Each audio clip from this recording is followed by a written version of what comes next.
자, 오늘은 이제 14강이고요. 이제 계속해서 7년 환란에 관한 이야기, 또 특별히 7년 환란의 이야기에서는 71회에 대해서 우리가 좀 이해가 필요합니다.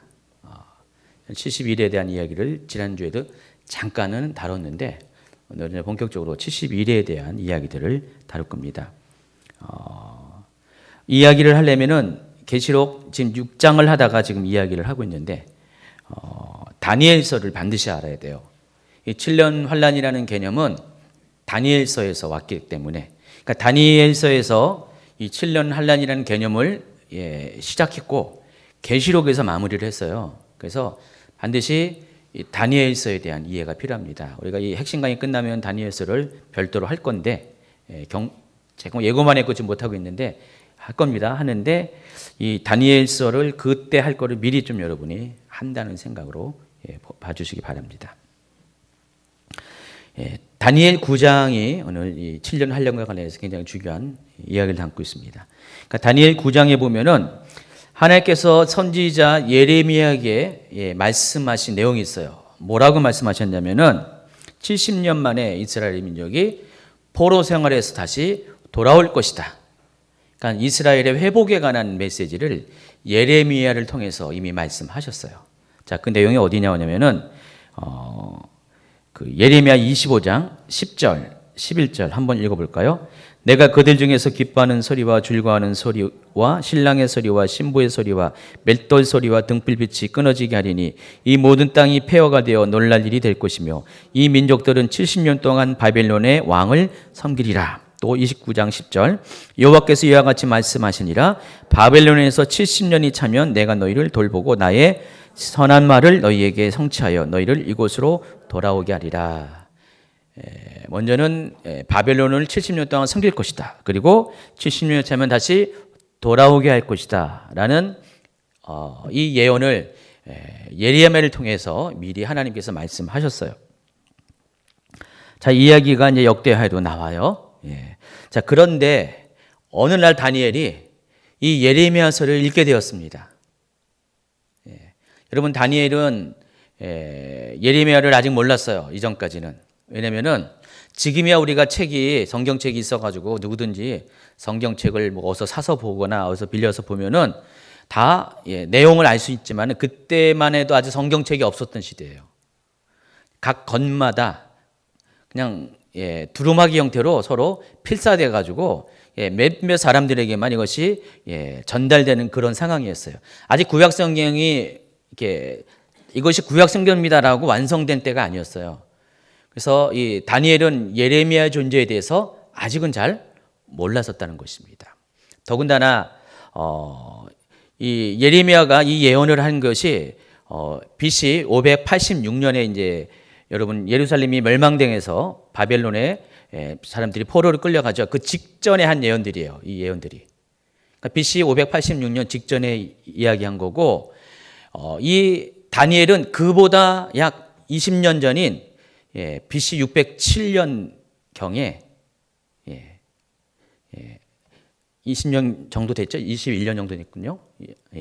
20년 됐네요. 607년경에 제1차 포로로 끌려갔어요.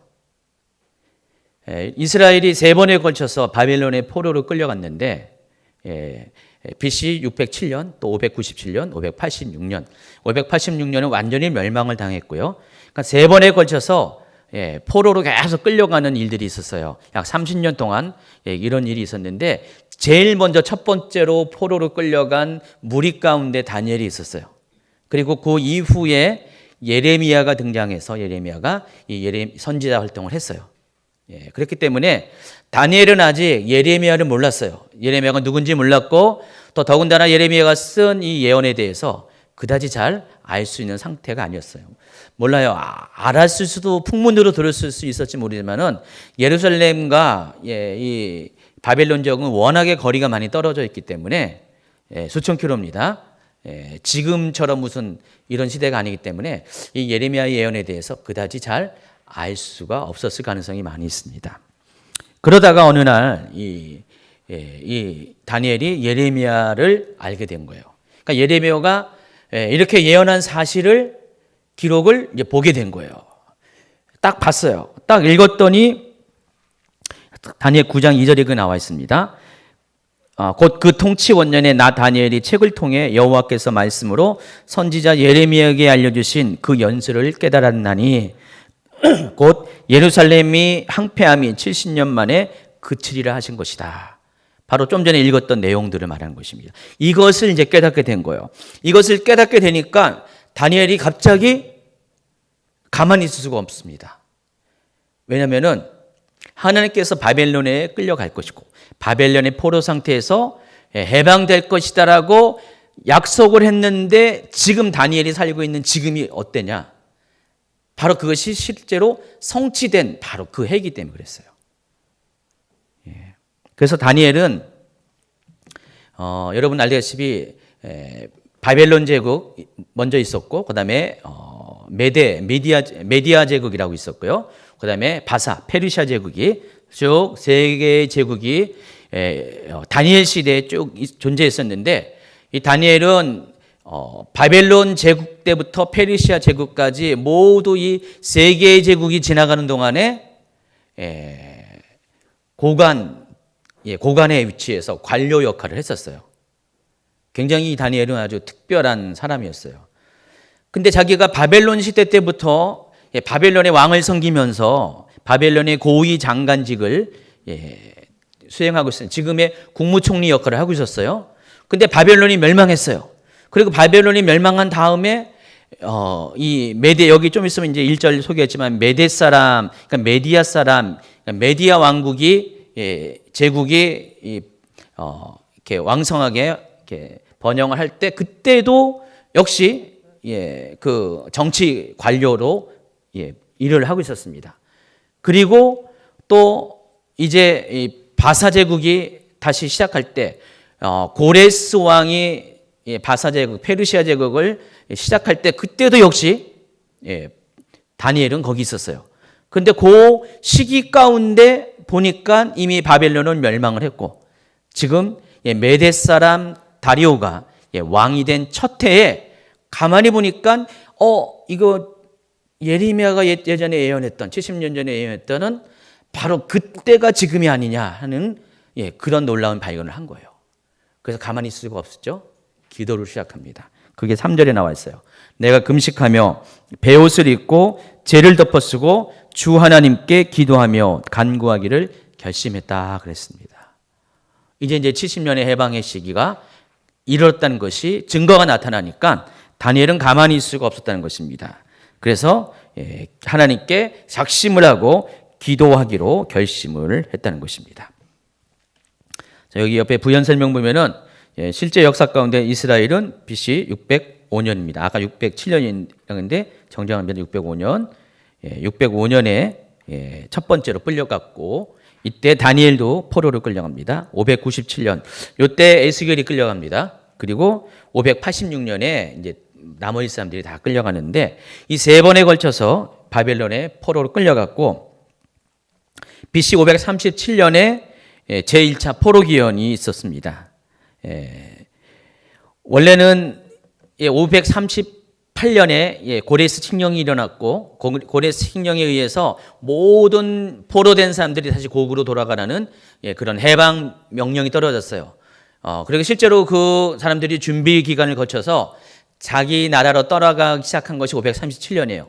근데 이 페르시아 제국과 유대까지는 수천 킬로 떨어지기 때문에 여행 기간이 있었어요. 그래서 최소한 3개월에서 6개월의 여행 기간이 있었고 그 여행 끝에 실제로 기한하는 해에는 536년이었어요. 그래서 정확하게 70년 만에 포로로 끌려갔던 사람들이 다시 이스라엘로 돌아가게 됩니다. 그래서 1차 귀환운동을 주도한 사람은 스룹바벨입니다. 그래서 이때 스룹바벨이 성전을 짓게 되죠. 536년에 BC 536년에 예루살렘에 도착해서 약 20년 동안을 노력해서 공사 끝에 516년에 스룹바벨 성전을 재건합니다. 이전에 솔로몬 성전이 무너진 그 자리에 좀 초라하지만은 스룹바벨 성전을 재건합니다. 그게 516년이에요. 그리고 제2차 귀환운동이 에스라에 의해서 그래서 에스라가 영적 회복 운동, 부흥 운동을 일으키죠. 그리고 제 3차 기한 운동은 얼마 안 돼서 이제 느헤미야가 주동이 돼서 이때 느헤미야가 예루살렘 성벽을 재건합니다. 근데 이때의 왕이 어떤 사람이었냐면은 1차 기한 운동 때는 페르시아 제국이 있었고 그 창건자인 고레스 왕이 1차 기한 운동 때 페르시아 제국의 왕이었고요. 그리고 2차와 3차 기한 운동 때는 제5대 왕인 아닥사스다 1세 제위기간 가운데 이 일이 일어났습니다. 어쨌든 이 예레미야의 예언을 들은 다니엘은 이스라엘의 회복 때가 바로 지금이라는 것을 깨닫게 되고 그때부터 기도를 시작합니다. 그래서 이제 남은 것은 예언대로 이스라엘이 포로에서 해방돼서 곧토록 돌아가는 이스라엘의 옛 땅으로 돌아가는 일이 남았기 때문에 하나님께 아마 그것을 놓고 기도한 것 거예요. 약속은 점점 이루어지는데 하나님 어떻게 우리가 돌아가겠습니까? 실제로 역사 가운데 아마 이 고레스 왕의 측근에서 다니엘은 이스라엘이 다시 옛날 땅으로 돌아갈 수 있도록 고레스 칙령이 발표되는 그 반포되는 그 어떤 그 과정 가운데 참여했을 가능성이 많이 있어요. 왜냐하면 다니엘은 고레스 왕 3년까지 이 기록에 의하면은 고레스 왕 3년까지 다니엘은 그 제국의 관료였었어요. 그러니까 황제의 가장 측근에서 일하는 사람이었기 때문에 아마 그 고레스 칙령에 어느 정도는 관련될 가능성이 굉장히 많다라는 것입니다. 그래서 이 다니엘에게는 그 일이 자기가 지금 존재하는 바벨론 제국부터 지금까지 자기가 오랜 시간 동안에 고위 관료로서 이 제국의 중심에서 존재하는 이유라는 것을 깨닫게 된 거죠. 여러분 그 에스더가 왕비가 되었잖아요. 아하수에로 왕의 왕비가 되었는데 왕비가 된 것이 바로 이때가 아니냐 하면서 그 이스라엘이 지금 풍전등화가 민족적인 풍전등화 상황 가운데서 자신의 역할을 깨닫는 것처럼 지금 다니엘도 지금 그런 상황이라는 것입니다. 자, 그렇다면은 이스라엘이 회복이 때는 과연 언제인가? 그것이 오늘 이제 7년 환란 71의 비밀에 대해서 이야기할 때 굉장히 중요한 얘기입니다. 그래서 오늘 이 다니엘서 9장 1절이 아주 중요한 문장이에요. 한번 9장 1절을 읽도록 하겠습니다. 근데 이것을 세 번역으로 읽어드리겠습니다. 시작. 메대 족속 아하수에로의 아들 다리우스가 바벨로니아 나라의 왕이 된 첫 해 그랬습니다. 근데 요 1절을 우리가 잘 이해해야지 7년 환란 또 71의 비밀에 대해서 우리가 이해가 가능하다는 것입니다. 우리 여기서 우리가 두 가지 정보에 대해서 우리가 연구가 필요합니다. 첫째는 이 메대 족속 아하수에로의 아들 다리우스는 과연 누구느냐? 과연 그 사람이 누군가 하는 첫 번째 질문이 필요하고요. 또 이 다리우스가 바벨론의 왕이 된 첫 해는 과연 역사적으로 언제인가? 이거에 대한 분명한 연구가 필요하다는 것입니다. 그래서 여러분 이 부분에 대해서 알려면은 이 메대라는 나라가 어떤 나라인 것도 알아야 되고요. 또 다리우스라는 왕이 어떤 사람, 또 아하수에로라는 사람이 어떤 사람인가, 이 모든 것이 다 연구가 필요해요. 솔직히 다리우스라는 사람이 성경에는 다리오 왕이라 나왔는데 다리우스라는 것은 이제 그리스 쪽에서 다리오 왕을 부를 때 다리우스라고 부릅니다. 그래서 이 다리우스가 이제 역사적으로는 학계에서는 이제 성경에서는 다리오지만은 일반 역사에서는 다리우스라고 부르는 거예요. 이왕이면 여러분도 다리우스라고 아는 것이 좋습니다. 근데 이 다리우스가 과연 누구인가에 대해서 여러 가지 학설들이 있어요. 근데 제가 봐도 다양한 학설들이 있고 정말 그 범위가 넓어요. 굉장히 아주 그냥 전혀 엉뚱한 사람으로 이렇게 후보들이 많이 분산돼 있어요. 그래서 제가 이것을 이렇게 책을 쭉 봤어. 이분 책, 저분 책도 보고 막 봤는데 다 달라요. 다리우스가 누군가에 대해서 입장이 다 달라요. 제가 계시록에 대해서 이야기하면서 아무리 탁월한 계시록 연구자도 입장들이 서로 다 다르다고 했잖아요. 근데 여기도 마찬가지더라고요. 다 다르더라고요. 근데 그 중에서 가장 신빙성이 있고 역사적으로 뭔가 퍼즐이 맞춰가는 어떤 그런 어떤 주장이 있어요. 나름대로 제가 정리를 해봤어요. 가장 신빙성 있는 그런 내용이 이런 겁니다. 이 다리우스는 누구냐면은 이 메디아 제국, 성경에서는 메데라라고 나옵니다. 이 메데라는 것은 민족명을 메데라 그래요. 민족명을 메데라고요. 노아의 그 후손의 족복 가운데 나와요. 네, 그 민족의 이름이 메데고요. 나라 이름이 메디아예요. 여러분 잘 이렇게 구분하시기 바랍니다. 또 여러분 이 바벨론이라고 보통 얘기하는데 이 바벨론의 그 나라 이름이 바빌로니아예요.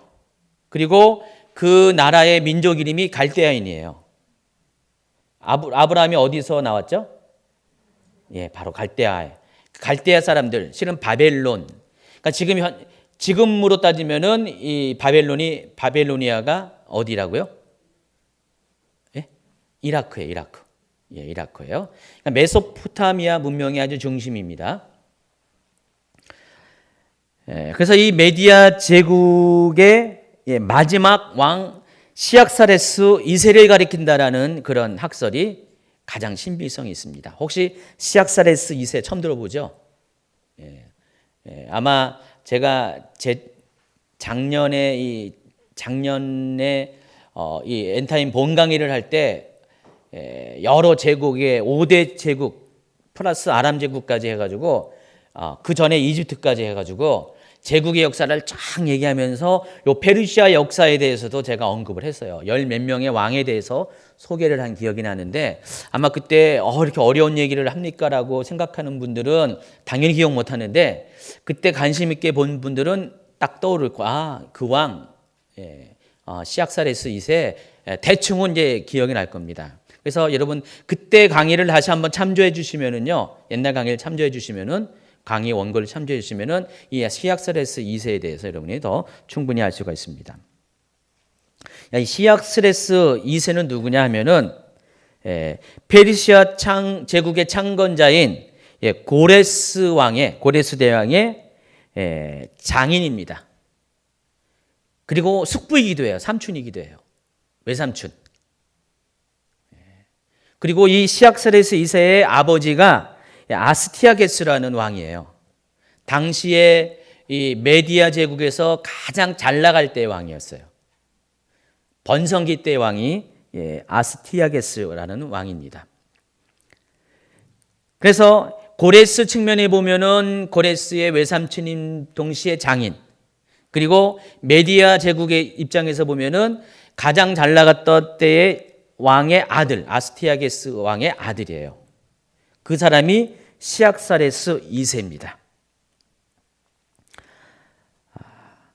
근데 원래 이 메데나 이 페르시아 바사는요, 원래 같은 민족이에요. 인종적으로 이렇게 크게 차이가 나지 않습니다. 그러니까 인도 유럽 쪽에 속하는 거의 혈통적으로 같은 민족이에요. 근데 나라는 서로 달리하고 있습니다. 같은 이란 고원지대에 존재했던 옛날의 나라들인데 그런데 메디아 제국이 먼저 이 지역의 패권을 잡고 있었어요. 여러분 옛날에 우리 삼국시대도 있었고 거기 둘러싼 어떤 강대국도 있었잖아요. 근데 중국과 이제 우리나라 관계를 보면은 중국이 제국을 잃었어요. 황제국이었어요. 그리고 우리나라는 고려시대도 뭐고 간에 전부 다 조그만 소국이었어요. 변방의 소국이었어요. 그래서 그때 이 한국에서는 중국에 다 어떻게 했습니까? 조공을 바치는 시대였어요. 그래서 보통 그걸 가리켜서 봉신국이라고 합니다. 받들 봉자를 쓰는 거예요. 그러니까 황제의 이 한국 땅의 나라가 어떻든 간에 그 나라의 왕은 그 중국 황제의 신하예요. 신하. 그래서 봉신국이에요. 그래서 그 중국의 왕을 황제라고 불렀고 여기 이 땅의 왕을 그냥 왕이라고 불렀습니다. 폐하 전하가 되죠. 그런 관계였어요. 그러니까 메디아는 제국의 반열에 있었고요. 비록 크진 않지만은 넓은 땅덩어리를 차지하는 제국의 반열에 있었고, 당시 페르시아는 그 메디아 제국의 아주 변두리에 있는 조그만 봉신국이었습니다. 근데 그때도 그랬잖아요. 동양에서도 서로 그럴 때 그 황제의 딸을 봉신국의 왕에게 시집을 보내잖아요. 정략 결혼을 시키잖아요. 이때도 마찬가지로 그런 일이 있었습니다. 그래서 이 아스티아게스 왕은 자신의 딸 이름이 여기 뒤에 나와 있는데 만다네라는 공주를 당시 페르시아의 봉신국인 페르시아의 왕인 여기 써 있죠. 그 고레스의 아버지가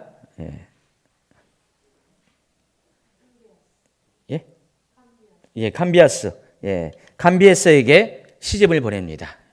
캄비아스에게 시집 보내가지고 그 사이에서 아들을 낳는데 그 아들이 고레스예요.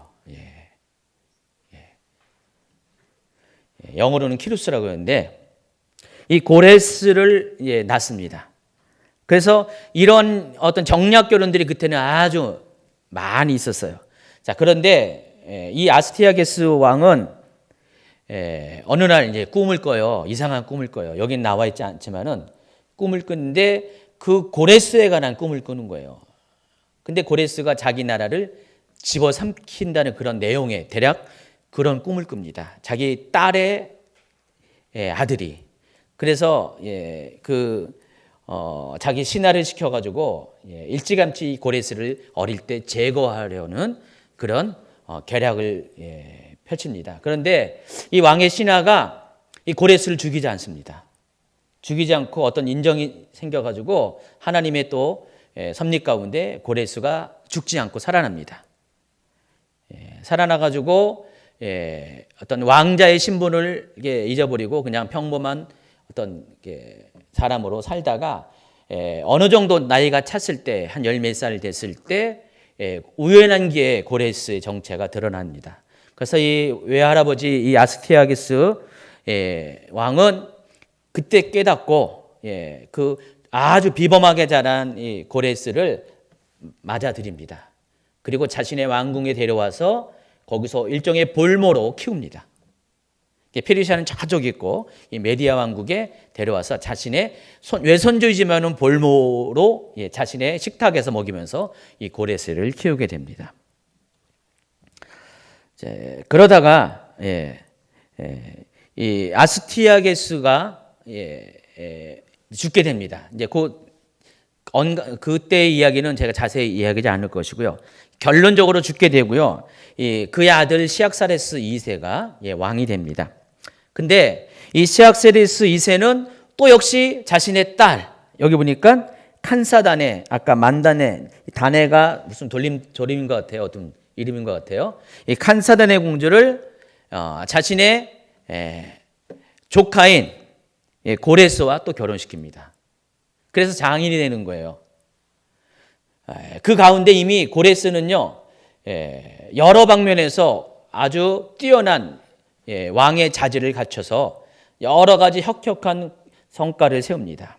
뒤에 설명하겠지만은 니디아 왕국을 정복하면서 굉장히 그런 자신의 왕권을 넓히고 권력을 이렇게 키웁니다. 그리고 마침내 고레스에 의해서 바벨론이 평정이 됩니다.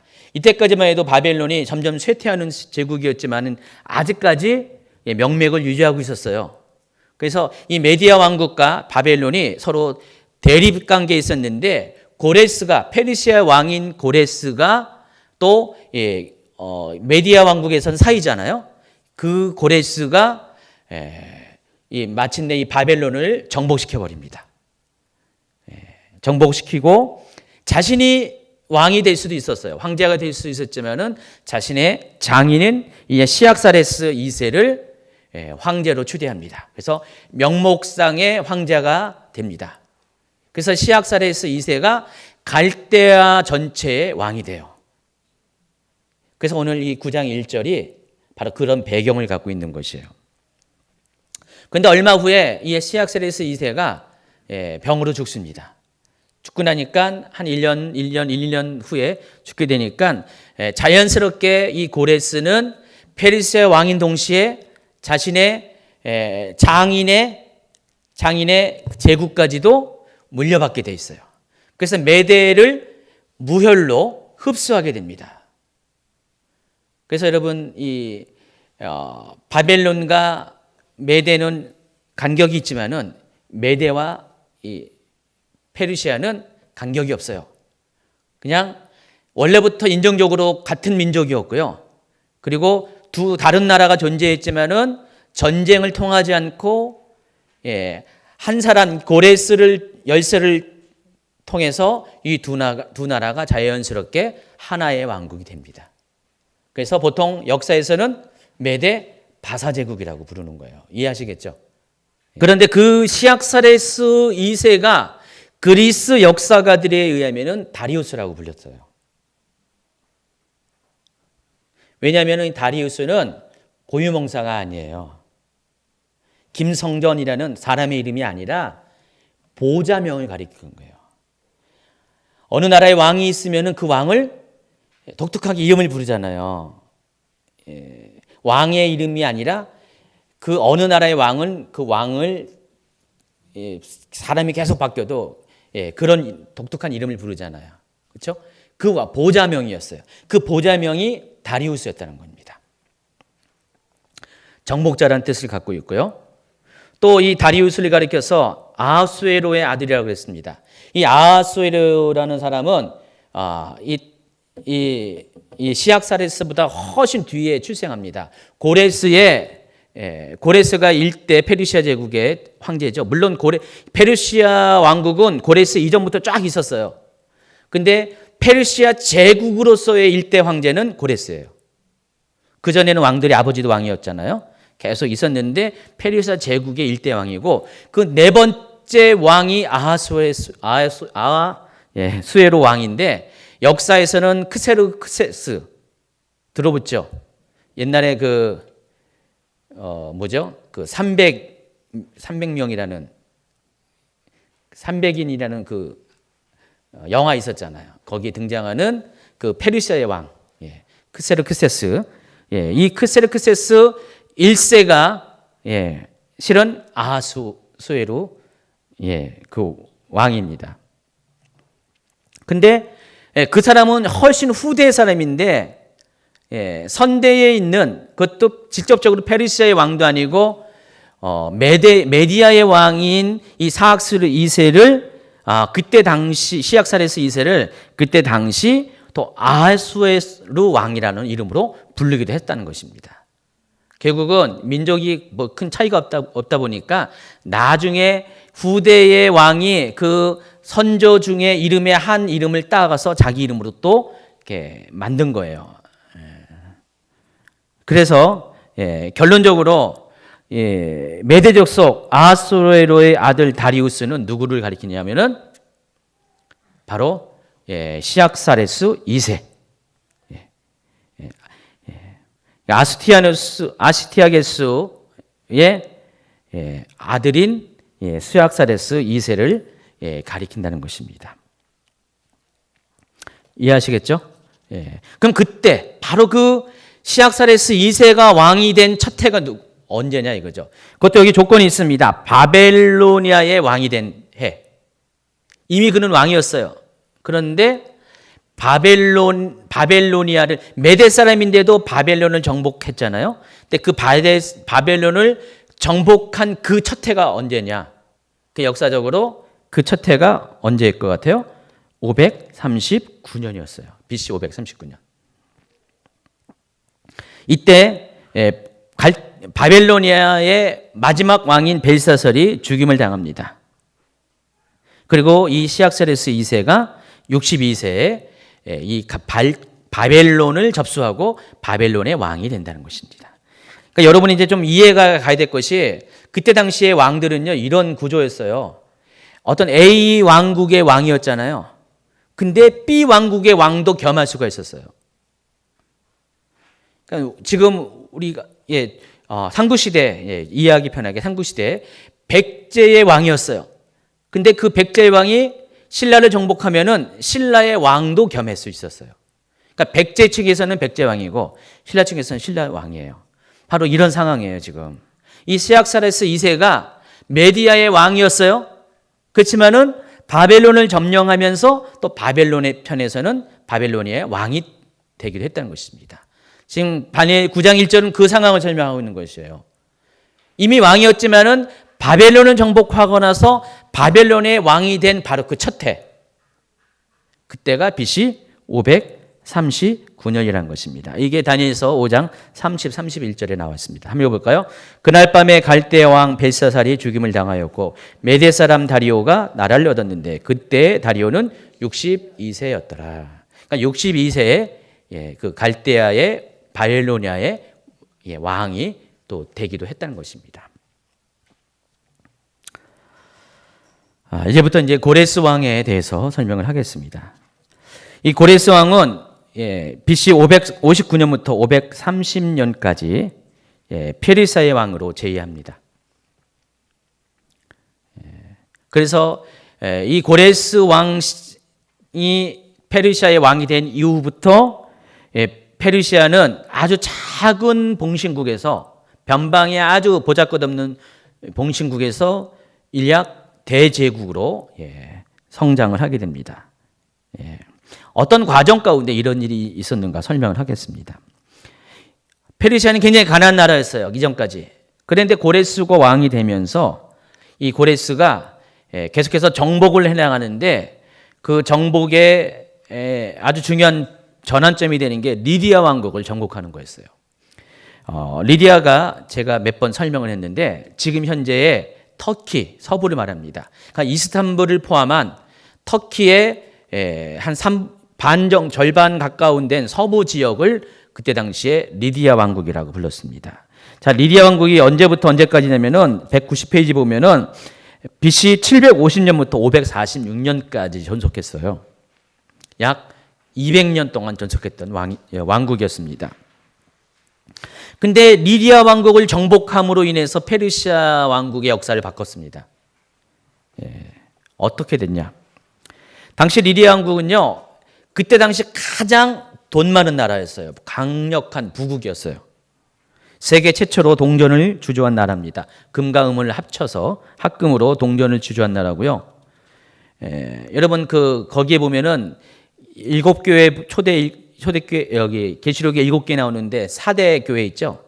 그 4대 교회가 위치한 곳이 현지명으로 사르디스인데 그게 리디아 왕국의 당시의 수도였어요. 그 4대 사람들에게 많이 있던 게 뭐냐면은 거기에는 금이 많이 났었어요. 그리고 중개 무역을 통해서 많은 어떤 부를 축적할 수 있었습니다. 그때 당시의 왕이 누구냐면은 크로소스 왕이에요. 크로소스 왕. 생각나시죠? 7교회 하면서 제가 소개를 했죠. 이 사람이 어디 전설의 그 모티브가 된다 그랬어요? 만지는 것마다 황금이 되는 마이다스의 손. 그 왕의 모티브가 되는 사람이었습니다. 크로소스. 근데 하나님께서 고레스에게 이 왕국을 정복할 수 있는 기회를 줬습니다. 그래서 페르시아 군대가 리디아 왕국을 정복을 하는 과정이 여기 소개됩니다.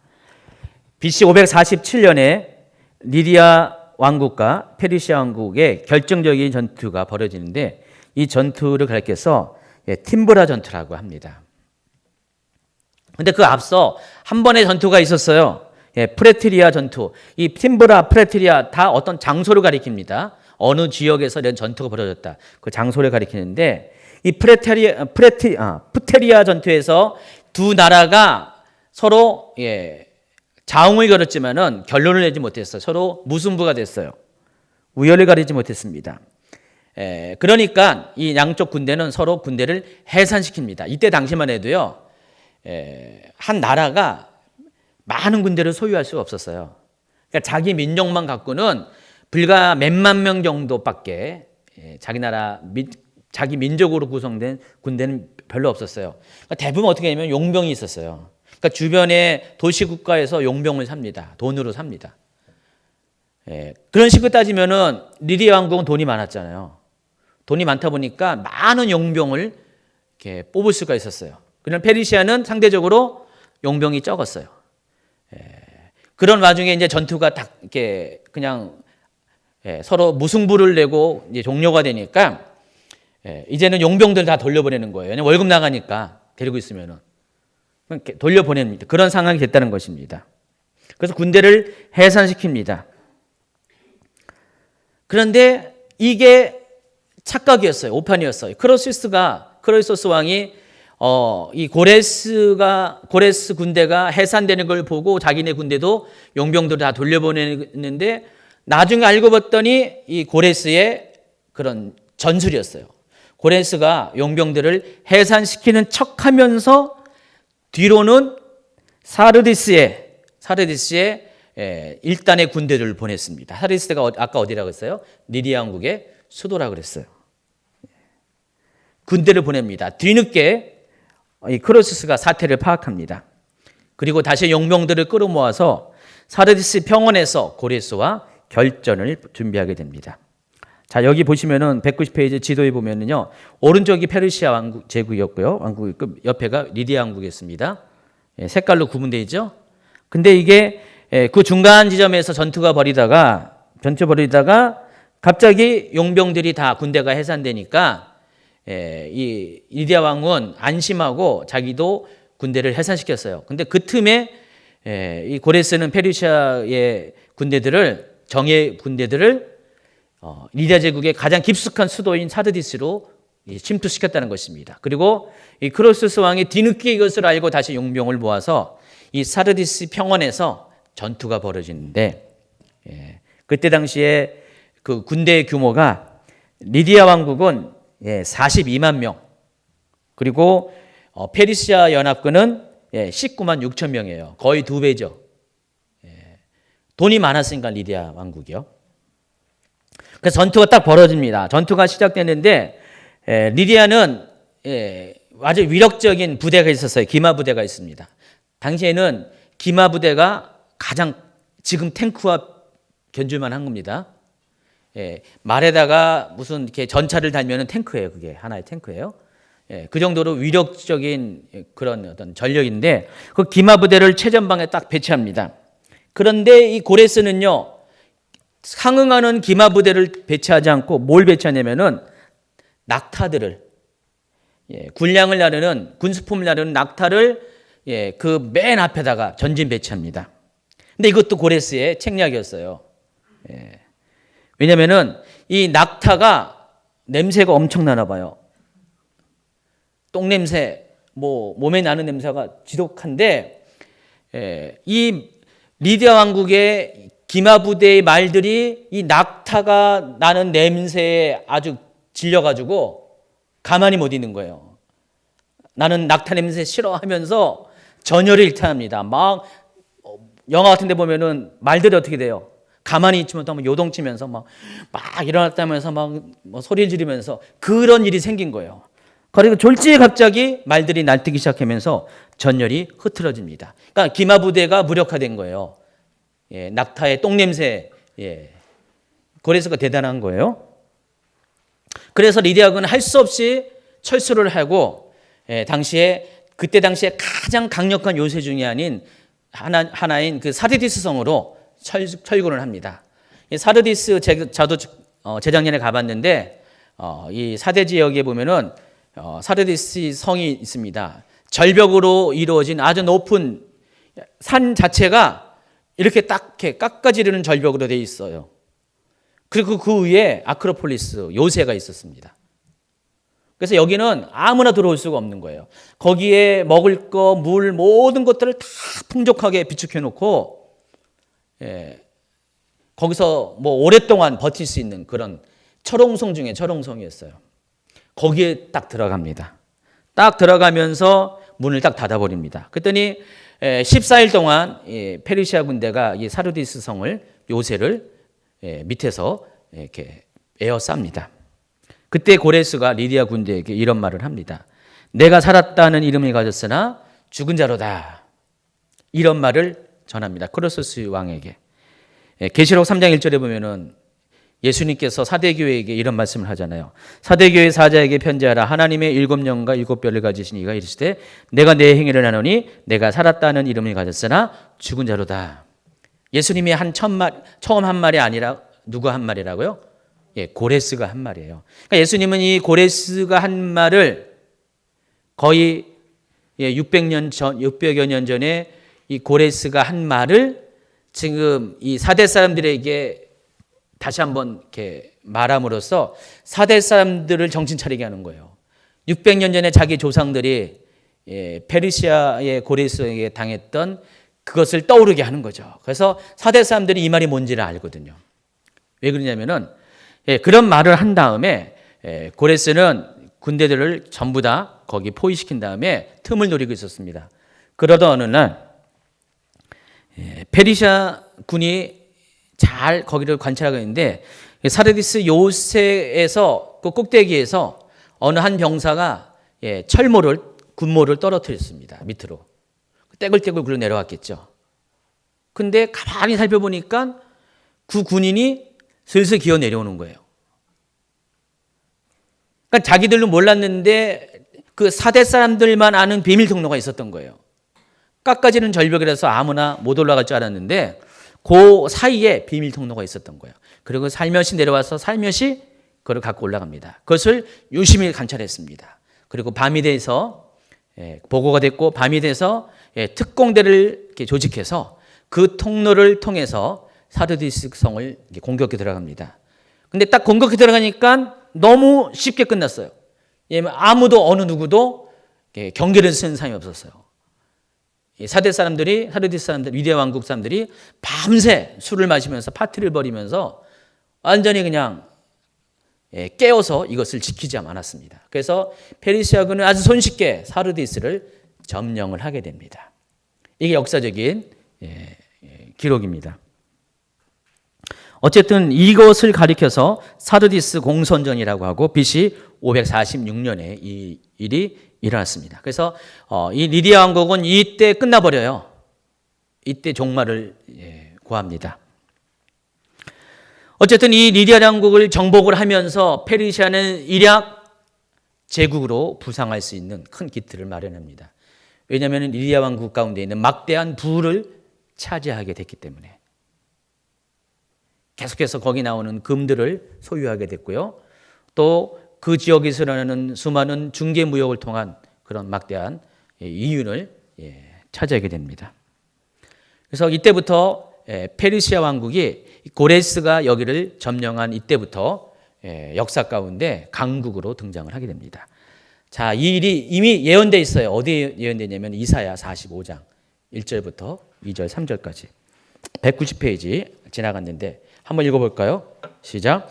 여호와께서 그의 기름 부음을 받은 고레스에게 이같이 말씀하시되 내가 그의 오른손을 붙들고 그 앞에 열국을 항복하게 하며 내가 왕들의 허리를 풀어 그 앞에 문들을 열고 성문들이 닫히지 못하게 하리라.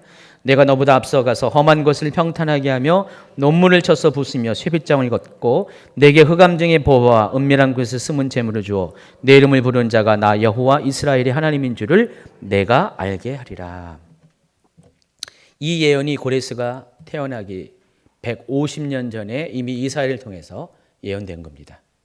하나님은 이미 이스라엘이 포로로 끌려갈 것을 예언하셨고 또 이스라엘이 포로에서 다시 회복될 것을 예언하셨는데 그 회복의 역사 가운데서 이 고레스를 이같이 사용할 것을 미리 예언을 하신 거예요. 그래서 고레스는 자기가 잘나서 그런 게 아니라 하나님께서 이런 예언을 성취시키기 위해서 택한 자였고요. 하나님께서 그에게 기름을 부어서 모든 군대와 열방을 물리칠 수 있고 또 모든 세상의 불을 획득할 수 있는 특별한 은혜를 주신 것이에요. 그래서 그것이 역사 가운데 리디아 왕국을 점령을 통해서 성취가 된 것입니다. 어쨌든 이 고레스는 이 같은 상황을 통해서 리디아 왕국의 막대한 불을 흡수하면서 일약 변방의 작은 나라에서 강국의 반열로 올라서게 됩니다. 자, 그런데 고레스에게 이러한 것이 페르시아 왕국을 부강한 나라로 만든 것이 아니라 또 다른 장점이 있었어요. 고레스는 이때 당시에 제국의 어느 왕과는 확실하게 차별된 특별한 정책을 갖고 있었습니다. 그게 뭐냐면은 포용 정책이에요. 관용 정책이라고 합니다. 앞서 이 바벨론의 이 느부갓네살 왕은요, 아주 포악한 왕이었어요. 여러분, 이스라엘 사람들이 포로로 끌려갈 때 어떻게 끌려간지 아시죠? 그것이 이미 부조 같은 데 다 나와 있어요. 그때 당시 바벨론 시대의 그런 역사적인 발굴이, 고고학적 발굴이 하면은 부조에 다 기록이 되어 있는데, 포로들의 눈을 뽑고요. 그리고 철사줄로 관통시켜가지고요. 손을 이렇게 그래 끌고 갑니다. 아주 포로들을 아주 지독하게 대했어요. 느부갓네살 왕은요. 아주 그래서 감히 포로들이 반란을 일으키지 못하게 기를 죽이는 그런 정책을 폈죠. 근데 고레스 왕은 정반대였습니다. 아주 관대하게 그들을 대했어요. 포로가 돼도 그 나라를 점령해도 오히려 그 나라 사람들의 입장에서는 웰컴 투 고레스 왕이요 하면서 고레스 왕을 환대할 정도로 이미 그 시대에서 고레스 왕은 관대한 왕으로 정평이 나 있다는 것입니다. 그래서 그 민족과 나라의 모든 문화와 그런 전통들을 다 인정해 줍니다. 종교까지 다 인정을 해 주는 거예요. 나중에 로마가 이 페르시아의 이런 전통들을 많이 벤치마킹을 합니다. 그래서 이 페르시아 이전까지는 역사 가운데 그런 왕이 없었다는 거예요. 한번 정복하면은 싸구리 다 죽여버리고 말살시키고 길을 꺾어버리는데 이 고레스 왕은 아주 특별한 왕이었어요. 근데 제가 고레스 왕이 이런 모습을 보면서 왜 그랬을까? 고레스 왕이 하나님을 알았기 때문에 그런 것 같아요. 이 성경에는 다 기록되지 않았지만은 하나님이 고레스 왕을 만나주지 않았을까? 또 고레스 왕 주변에 누가 있었어요? 다니엘이 있었잖아요. 하나님의 사람 다니엘이 있었기 때문에 아마 고레스는 그런 아주 특별한 어떤 국률이 있는 그런 정책을 펼 수가 있었던 것 같습니다. 그래서 이 고레스의 이런 문화 또 종교 모든 것들을 인정하는 이 관용 정책, 포용 정책 때문에 점점 제국은 확장되기 시작합니다. 이런 배경하에 BC 538년 이 고레스가 그 장인인 시악사레스 2세에 이어서 바벨론의 왕이 됩니다. 그러니까 페르시아의 왕인 동시에 바벨론의 왕이에요. 왜냐하면 당시에 이 바벨로니아 제국이 그 당시에 인식 가운데서는 가장 강력한 제국이었어요. 그러니까 아시아를 따지면은 중국을 접수한 거예요. 그러니까 이 조선의 왕인 동시에 중국의 왕이에요. 그래서 여러분이라면 어떤 입장 취하겠어요? 중국의 왕의 타이틀을 더 가지려고 그러겠죠. 그런 겁니다. 그래서 바벨론에서 거기서 통치를 시작합니다. 자기의 페르시아에서 옮겨서 바벨론으로 갑니다. 그래서 바벨론에서 제1년을 맞이하면서 그 유명한 칙령, 고레스 칙령을 발표를 하게 됩니다. 이 포교령 가운데 이런 내용이 있습니다. 이전에 바벨론의 포로로 잡혀온 유대인들이 그들의 고국인 유다 땅으로 돌아가서 유대인 공동체를 건설하고 성전 재건을 허락한다라는 내용이 이 칙령 안에 들어가 있는 거예요.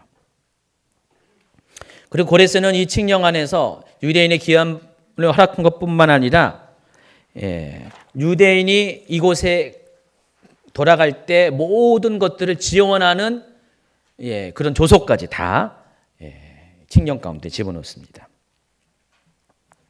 그 이야기가 에스라서 1장에 나와 있습니다. 한번 읽어볼까요? 시작.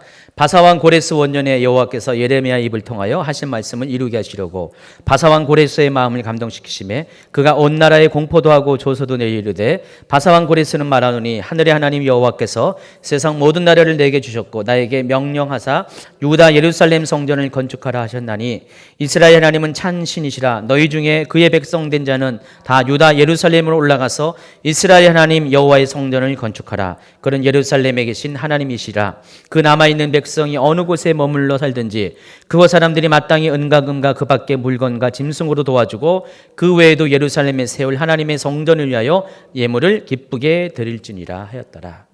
자, 내용을 보시면 고레스가 하나님을 아는 사람이었다는 것을 충분히 인지할 수가 있을 것입니다. 자, 이때가 언제라고요? BC 538년. 그리고 다니엘이 나이가 이때가 82세 정도 되었을 때입니다.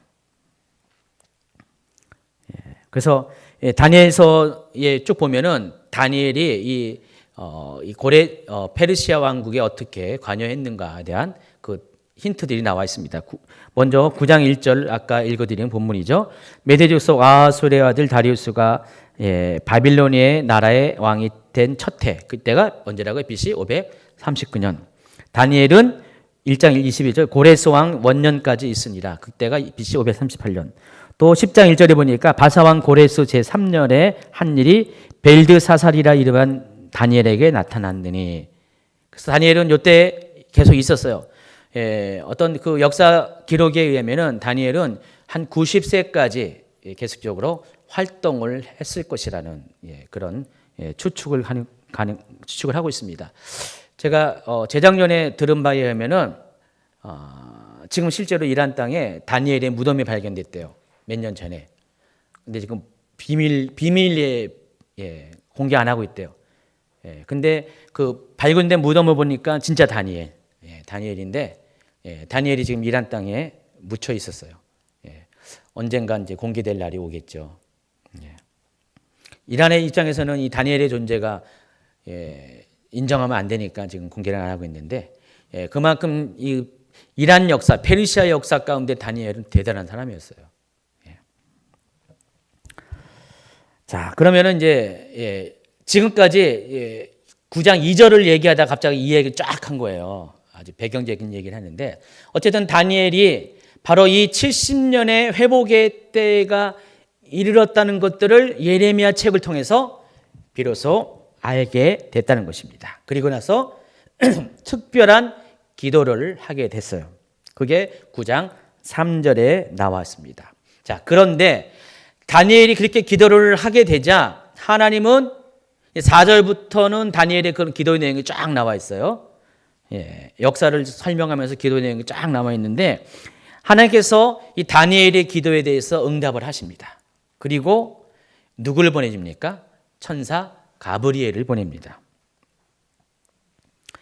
읽어볼까요? 내가 이같이 말하여 기도하며 내 죄와 내 백성 이스라엘의 죄를 자복하고 내 하나님의 거룩한 산을 위하여 내 하나님 여호와 앞에 간구할 때 곧 내가 기도할 때 이전에 환상 중에 본 그 사람 가브리엘이 빨리 날아서 저녁 제사를 드릴 때쯤에 내게 이르더니 내게 가르치며 내게 말하여 이르되 다니엘아 내가 이제 내게 지혜와 총명을 주려고 왔느니라. 곧 내가 기도를 시작할 즈음에 명령이 내렸으므로 이제 내가 알리러 왔느니라. 너는 크게 은총을 입은 자라. 그런즉 너는 이 일을 생각하고 그 환상을 깨달을지니라 하면서 24절부터 27절까지 그 본격적인 다니엘이 기도했던 이스라엘의 회복의 기한에 대한 답을 설명을 합니다.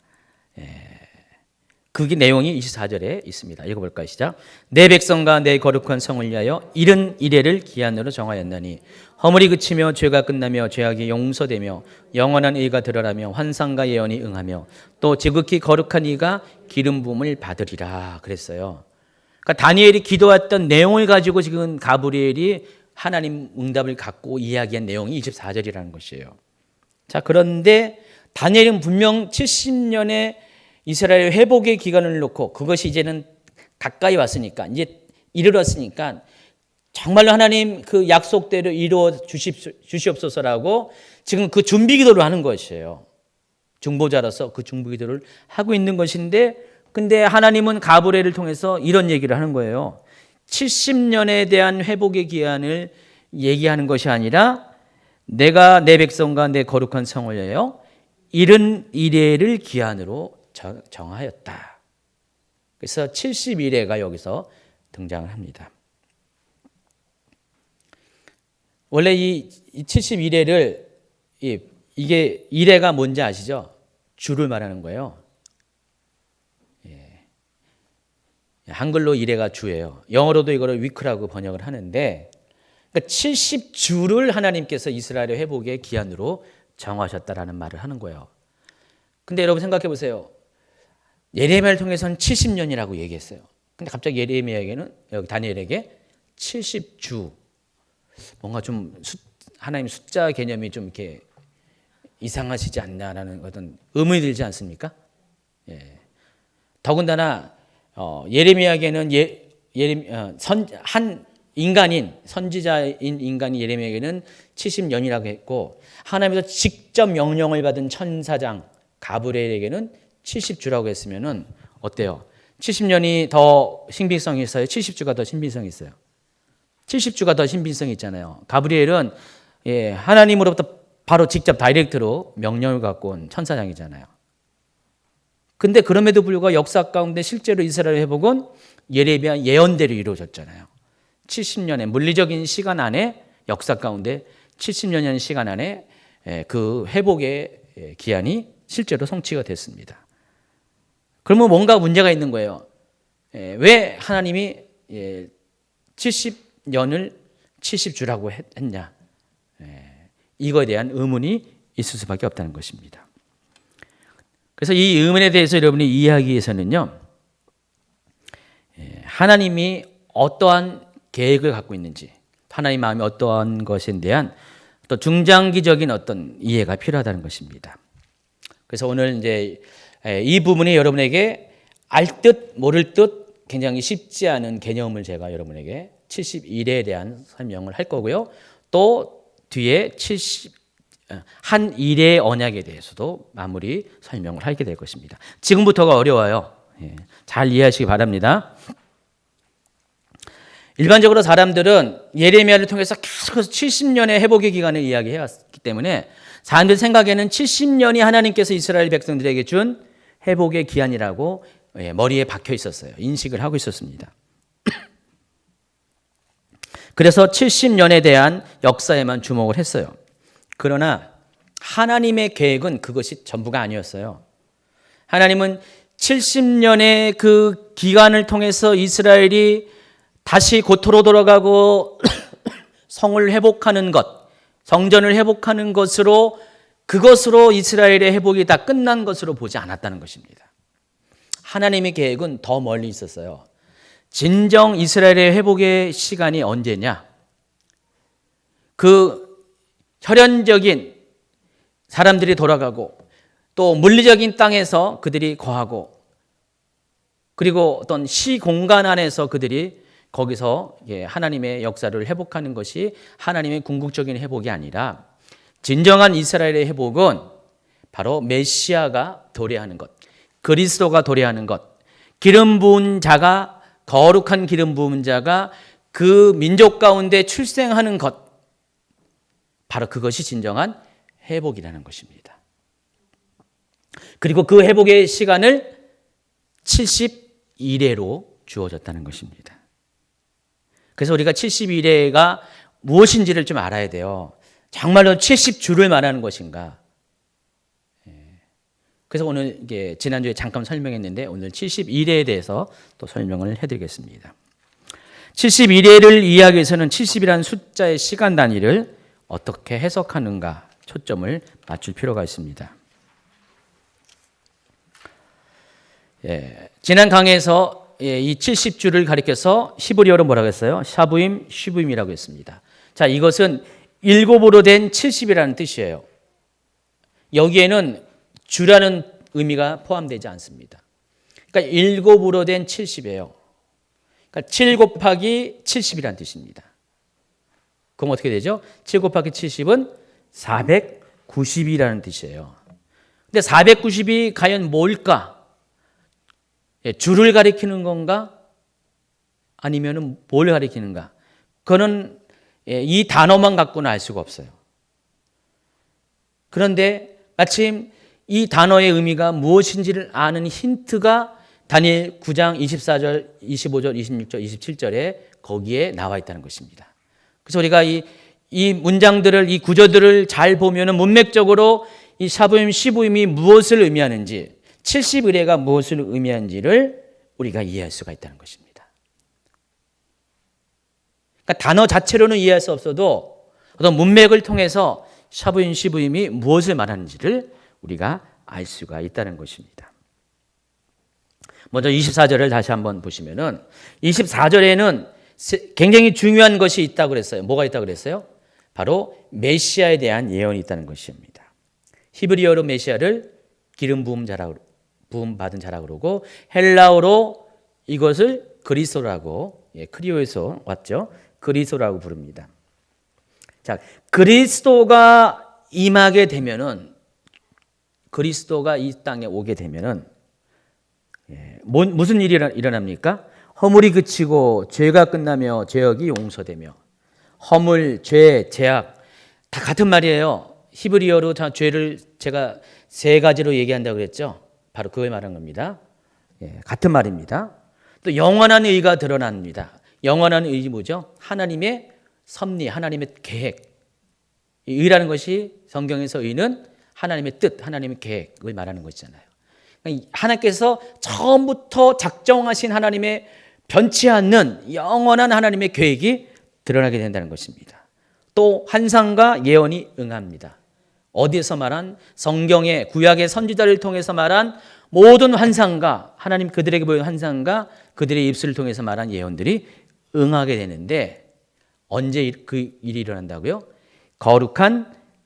지극히 거룩한 이가 기름 부음을 받을 때 그 일이 일어난다. 다시 말해서 메시아가 그리스도가 오시게 될 때 그 일이 일어나게 된다는 것입니다. 그럼 그때가 언제냐 이거죠. 그것을 푸는 열쇠가 25절부터 27절까지 나와 있습니다. 그러니까 다니엘 9장 24절은요. 이 모든 것을 설명하는 일종의 총론에 해당해요. 총론. 개론적인 것에 말하는 거고 25절부터 27절까지는 세분화돼서 구체적으로 그 일이 일어날 때의 어떤 과정들을 세분화시켜서 설명을 합니다. 25절을 한번 읽어볼까요? 그러므로 너는 깨달아 알지니라 예루살렘을 중건하라 하는 영이 날 때부터 기름 부음을 받은 자 곧 왕이 일어나기까지 첫 번째 7일에 두 번째 62일에가 지날 것이요. 그 구체적인 내용이 설명되는 겁니다. 그러니까 메시아가 출생하기 전까지 그 앞에 역사가 두 가지의 역사가 있다는 거예요. 7일에와 62일에가 먼저 존재한다는 것입니다. 그리고 그 기간 동안에 성이 중건되고 광장과 거리가 세워질 것이라는 것입니다. 여러분은 다 이 부분에 대해서 이해할 거예요. 그 이후에 중간기 시대에 여기 예루살렘이 회파되고 모든 것들이 엉망이 된 그때 많은 시대가 있었어요. 중간기 시대 때. 그런데 그 모든 것들이 회복이 되는 시대가 도래하게 된다는 것입니다. 그리고 또 26절에 보니까 62일에가 지나면은 그러니까 62일에가 될 때쯤 돼서 여기 메시아가 일어난다고 했죠. 근데 그 메시아가 그러니까 62일에가 지나고 나면은 그 기름 부음 받은 그 메시아가 끊어진다고 그랬어요. 왕이 끊어진다고 그랬어요. 다시 말해서 왕이 왕권을 내려놓고 죽거나 어떻게 된다는 것입니다. 그리고 장차 한 왕의 백성이 와서 그 성읍과 성소를 무너뜨릴 것이다 그랬어요. 그러니까 69일에 후에 메시아가 올 것이고 메시아가 온 이후에 얼마 있다가 곧바로 또 다른 한 왕이 와가지고 메시아가 회복했던 모든 것들을 다시 무너뜨리는 일이 생길 것이다 라는 것입니다. 그의 마지막은 홍수에 휩쓸린 일 같을 것이며 또 끝까지 전쟁이 있으리니 황폐할 것이 작정되었다 그렇게 설명을 하고 있습니다. 그리고 27절에 여기서 그는 누구를 가리킨 것 같아요? 장차 한 왕의 백성. 세번역에서는 이 장차 한 왕의 백성을 통치자라고 불러요. 통치자, 정복자. 그가 장차 많은 사람들과 더불어 한 이레 동안의 언약을 굳게 맺고 그가 그 이레의 절반에 제사 예물을 금지할 것이며 포악하여 가증한 것이 날개를 의지하여 설 것이며 또 이미 정한 종말까지 진노가 항폐하게 하는 자에게 쏟아지리라 하였느니라. 이게 이제 그 72일에 대한 구체적인 내용을 설명하는 것입니다. 개역 개정 성경으로 보면은 여러분 좀 이해하기가 참 힘들어요. 이게 다른 번역 보시기 바랍니다. 뭐 새 번역이나 흠정역으로 쉬운 성경으로 좀 보시기 바랍니다. 영어 성경이 가능한 분은 영어 성경으로 보면 더 정확하게 나와 있습니다. 근데 여기 잘 보면은 몇 가지 중요한 것을 확인할 수가 있는데, 이 여기 묘사된 상황과 사건들을 이스라엘 역사가 한번 비교해 보면은요, 70일에는 결과적으로 어떻게 돼요? 70주가 아니에요. 490일이 아니라 실제적으로 역사 가운데 이루어진 모든 그런 성취된 것을 보면은 490년이라는 시간이라는 것을 알 수가 있다는 것입니다. 그러니까 하나님은 이스라엘의 온전한 회복을 위해서, 메시아 왕국의 도래를 위해서 이스라엘에게 정한 기간이 몇 년이라고요? 490년이라는 시간을 주었다는 것입니다. 단지 물리적으로 이스라엘이 옛 고토에 들어와서 성을 회복하는 그 시간은 70년이지만은, 그러나 진정한 이스라엘의 회복의 시간을 490년을 줬는데, 그 카운트가 언제부터라고요? 성을 중건하라는 명령이 떨어질 바로 그때부터 시작해서 490년을 계산하면 된다는 것입니다. 그래서 이것을 계산을 해보려고 그래요. 다시 24절을 보면은요, 내 백성과 내 거룩한 성을 위하여 이른 이래를 기한으로 정하였니. 그때 세 가지 중요한 게 있다고 했죠. 허물이 그치고 죄가 끝나며 죄악이 용서되며 하나님의 영원한 의가 드러나게 될 것이다. 환상과 예언이 응하게 될 것이다. 그리고 지극히 거룩한 이가 기름 부음 받게 될 것이다. 이게 전부 다 메시아의 도래와 연관된 이야기라는 것을 아까 설명했어요. 그런데 25절에는 예루살렘을 증건하는 영이 날 때부터 기름 부음 받은 자가 일어난다 그랬어요. 그때가 7일에와 62일의 시간이 필요하다 그랬어요. 그럼 예루살렘을 중건하라는 영이 날 때가 과연 언제냐 이거죠. 결론적으로 얘기하면 그때가 아닥사스다 왕의 제2기간의 7년째인 BC 458년에서 457년이에요. 왜 이렇게 했냐면은 걸쳐서 있기 때문에, 우리의 역사와 태양력과 비교해서 그 사이에 걸쳐서 있기 때문에 이렇게 설명한 겁니다. 아닥사스다 왕이 그 고레스 왕의 5대 손이에요. 4대 손이죠. 4대 손입니다. 그래서 고레스 왕이 538년에 BC 500, 저는 BC와 AD 여러분 기억하시죠? BC는 숫자가 많을수록 더 먼 데입니다. 그래서 538년에서 538년에서 458년이니까 어떻게 돼요? 80년 정도 시간이 흐른 뒤죠. 그때 아닥사스다 1세가 성전을 재건하라는 성을 재건하라는 명령을 내립니다. 그 이야기가 스가랴서 7장에 나와 있습니다. 한번 읽어볼까요? 12절 시작. 나라에 있는 이스라엘 백성과 그들 제사장들과 레위 사람들 중에 예루살렘을 올라갈 뜻이 있는 자는 누구든지 너와 함께 갈지어다. 또 내가 바벨론 온 도에서 얻을 모든 은금과 및 백성과 제사장들이 예루살렘에 있는 그들의 하나님 성전을 위하여 기쁘게 드릴 자가 가져다가 그들의 돈으로 숫송아지와 순양과 어린 양과 그 소재와 그 전제의 물품을 신속히 사서 예루살렘 내 하나님 성전 제단 위에 드리고, 또 에스라에게는 에스라야 너는 내 손에 있는 내 하나님의 죄를 따라 내 하나님 율법을 아는 자를 법관과 재판관을 삼아 강 건너편 모든 백성을 재판하게 하고 그중 알지 못하는 자는 너희가 가르치라. 이렇게 명령을 내립니다. 조소를. 마치 고레스가 칙령을 내린 것처럼 그의 4대 손인 아닥사스다 1세는 또다시 이스라엘의 귀환을 명령합니다. 제가 아까 설명을 했죠. 이스라엘은 3번에 걸쳐서 포로를 끌려갔어요. 605년, 597년, 586년. 그리고 3번에 걸쳐서 귀환을 했다 그랬죠. 첫 번째가 고레스 칙령에 의해서 귀환을 했고요. 그리고 아닥사스다 왕 때 2번에 걸쳐서 또 다시 이스라엘 백성들이 귀환을 합니다. 바로 이때가 첫 번째 귀환 명령이 있을 때예요. 그리고 또 한 20년 뒤에 누가 갑니까? 느헤미야가 또 마지막 3번째 귀환합니다. 그래서 지금 이 스가랴서 7장의 배경은 2번째 귀환이 있을 때 상황을 설명을 한 것입니다.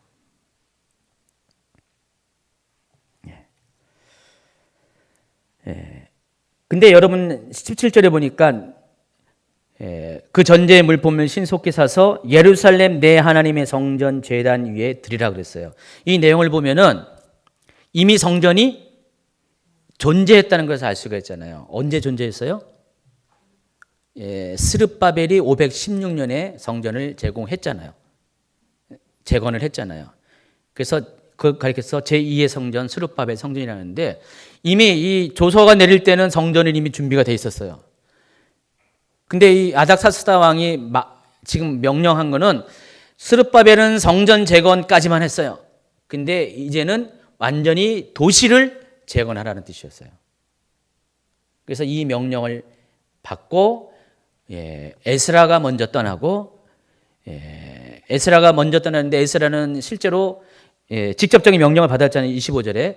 근데 여러 가지 어떤 반대가 많이 있었고 그래서 실제적인 일은 그 세 번째 귀환의 리더인 느헤미야가 성전을 재건을 하게 됩니다. 에스라는 단지 거기 먼저 가 있던 사람들 또 같이 간 사람들을 영적으로 회복시키고 또 부흥을 일으키는 그 역할을 합니다. 뭐 학계 선지자 이런 사람들과 함께. 그리고 나서 실제적으로 느헤미야가 총독의 권한을 가지고 가서 성벽을 다시 재건을 하게 됩니다. 그게 역사예요. 그게 어쨌든 그 명령이 떨어진 게 BC 458년에서 457년 그 사이의 일이에요. 그것을 그때부터 계산을 해보자는 거죠. 먼저 일곱 이래가 몇 년이죠? 49년. 거꾸로 이 역사를 토대로 거꾸로 계산하면 49년. 그리고 62레를 7 곱하기 해보세요. 434년.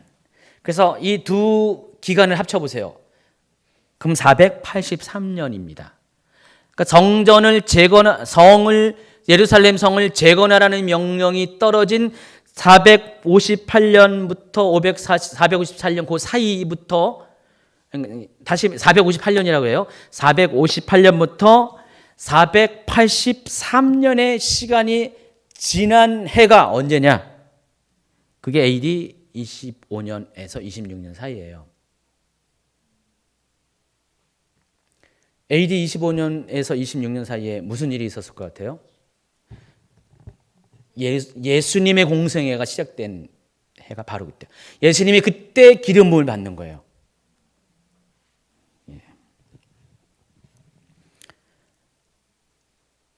물론 여러분 알기로는 예수님의 출생을 전후로 BC와 AD가 나눠진다는 거 아시죠?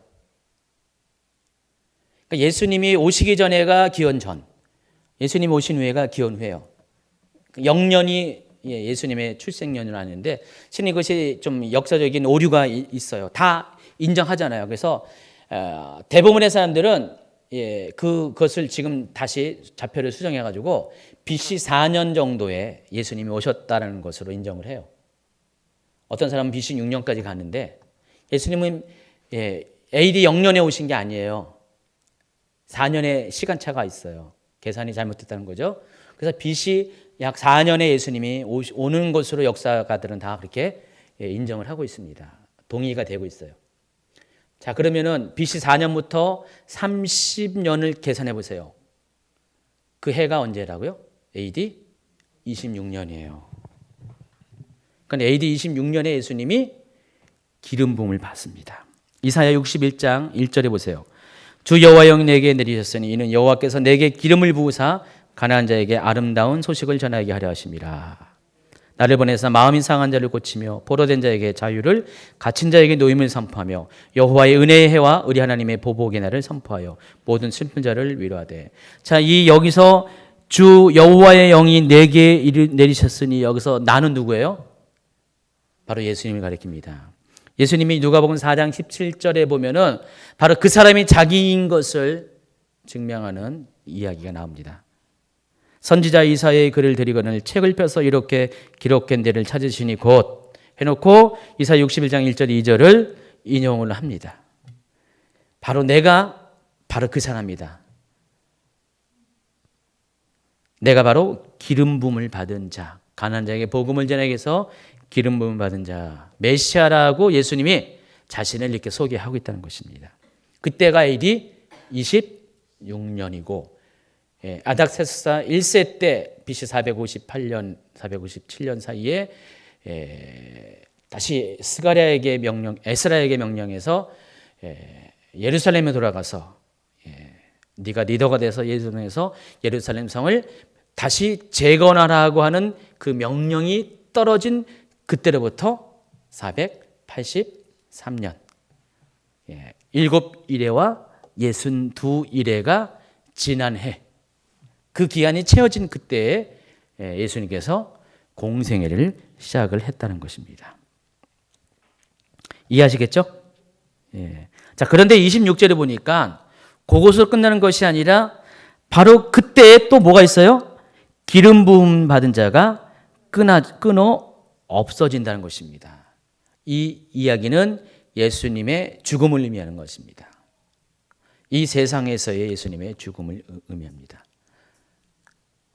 더 이상 기름 부음자가 메시아가 이 세상에 존재하지 않게 된다는 것을 또 예언을 하고 있어요. 26절에. 25절까지는 좋았는데 26절에 안 좋은 얘기가 쫙 나옵니다. 그리고 더 안 좋은 것이 장차 한 왕의 백성이 와서 성읍과 성소를 무너뜨릴 것이다. 끝까지 전쟁이 있을 것이다. 항폐할 것이 예정되어 있다. 이런 예언이 쭉 나온다는 것입니다. 그럼 장차 한 왕이 누굴까? 여러 가지 해석이 있어요.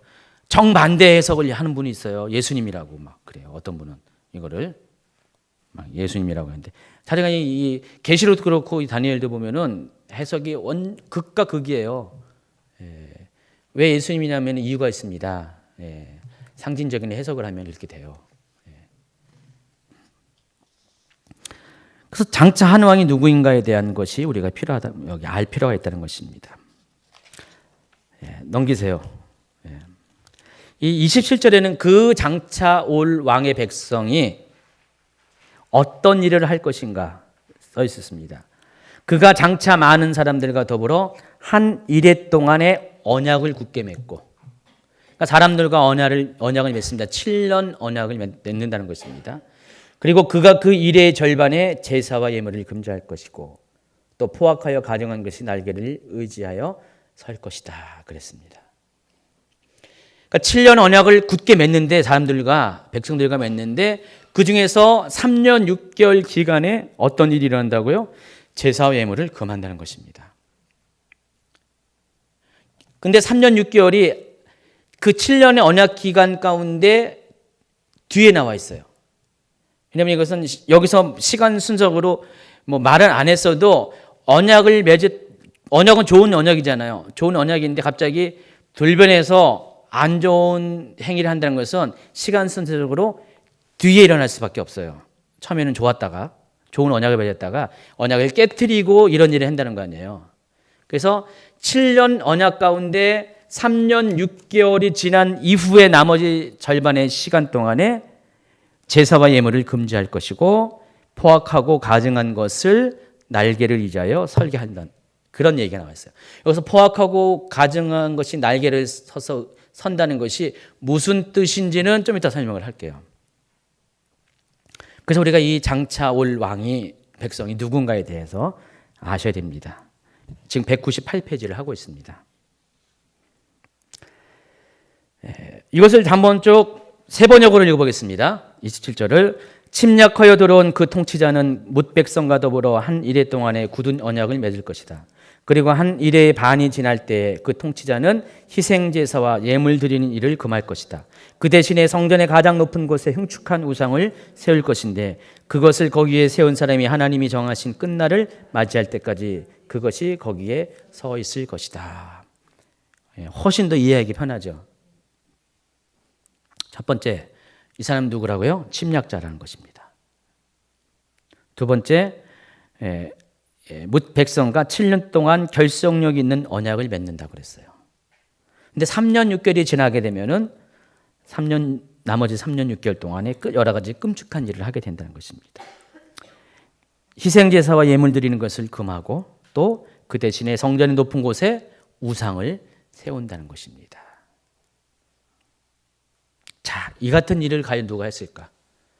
역사적으로 이런 비슷한 일을 한 사람이 있어요. 후보가 있어요. 세례 우리가 좀 나중에 보면은 7년 환란과 적그리스도라는 또 다른 주제를 또 할 거예요.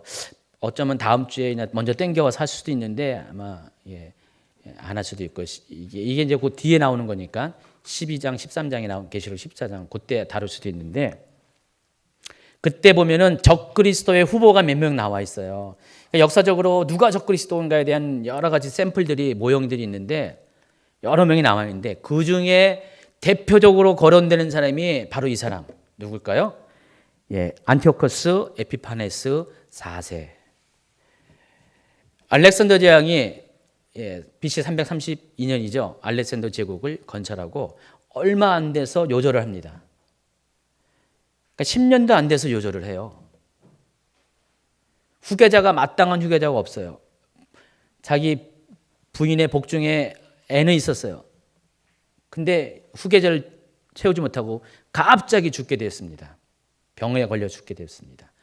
그러니까 그를 따르는 많은 장군들이 있었어요. 충성스러운 장군이 있었는데 그때부터 이 방대한 영토는 만들어놨는데 그 통치자가 없다 보니까 어떻게 돼요? 서로 내가 통치할 것이다라고 서로 군웅들이 자웅을 겨룹니다.